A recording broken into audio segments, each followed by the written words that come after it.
We're going to talk a little bit today about coercive control. Interesting subject. It is, because it happens a lot in society. Not just in personal relations, like romantic relationships. That's right. Yeah, it happens, as we know, and that's where we usually find that it happens.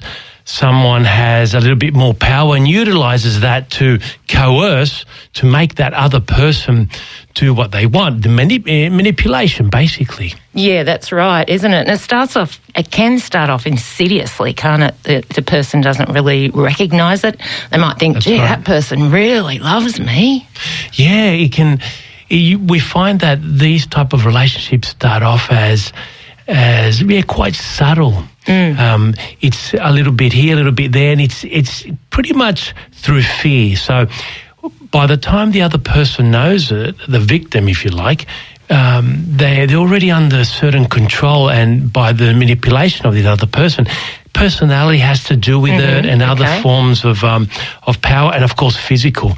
I Strength suppose. And things. Yes, when there's a difference between one person and another, that obviously does inculcate a bit of fear, and so that is also used in order to. But there's other forms of control that are much more subtle and can be very destructive as well. So okay, and what are some of those? Well, emotional, as we know. Yeah, emotional control. There's financial as well, where people are put in a situation where they are manipulated into only having a certain amount of funds, so therefore they can't do certain things.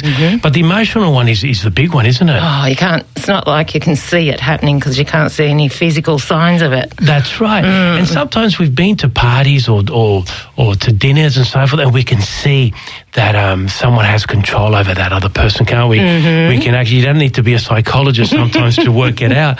And yeah, it's always good to keep an eye on these people, because just to give them a bit of a nudge and saying, hey, is everything all right? Because sometimes they have a bit of a nudge and saying, hey, is everything all right? Because sometimes they don't realise themselves. And look, there are people that enjoy it as well, that type of relationship. They feel comfortable in a relationship where the other person takes charge. And safe. Safe in a funny way. That's right. And that's a lot to do with maybe some traumas from childhood, but it's not normal. You know, we want that person to be assertive and independent. So maybe it's good for them to talk to someone, go and see a psychologist or a counsellor. A good friend is always a good start, because it's probably got to do with their self-esteem and lack of it. Yes, and it's about recognising it first, isn't it? It's about recognising it, and sometimes the person that's in that situation can't recognise it because it's a daily event. They're so used to it. They're so used to it, and they also justify this other person's behaviour. Even to friends and family, don't they? They justify it and they make excuses. Maybe because, they don't want to lose the person. They love them. They may be in love with them, of course. Yeah. And they may love other aspects of that person. So, but in a good, healthy relationship, there's a balance of power, isn't there? Yeah. It doesn't have to be always 50%. And sometimes it's nice to take charge and to do things, or for the other person to organise things, or to say, we're going to eat this today. And that's fine, that's lovely. That's a healthy relationship. Because then it's the other person's turn and so forth. We need to look and mainly to teach our kids and the young people that we know what good relationships are, because it's a little bit diverse. There's a lot out there also in social media which isn't quite right for people, and because they do. There's a lot of I suppose. Things that they might find attractive but don't work in real life. So we need to, as adults, be able to educate them. Yeah, and as you said, it can be from childhood trauma or, emotional neglect or whatever that sets these people up to be in those relationships. That's right. Yeah. And I've had patients throughout the years, and we've all known people that draw that type of person in their life. Yeah, they might finish a relationship and draw a very similar person, because they're, in a way, they want to be. It's better the devil you know, if you like. That's right. They're used to that dynamic, I suppose. That's it. But once they liberate themselves from that, and they increase their self-esteem and their independence and their self-worth, they will find someone more at their level and they'll enjoy that relationship a lot more. They'll attract a different person, won't they? That's right. So some of the signs to look for, like I know there's isolation, if they're starting to be a bit isolated from friends and family, that's one of them, isn't it? Yes, it's a dead giveaway when you find that someone doesn't participate in certain things and they've always have excuses or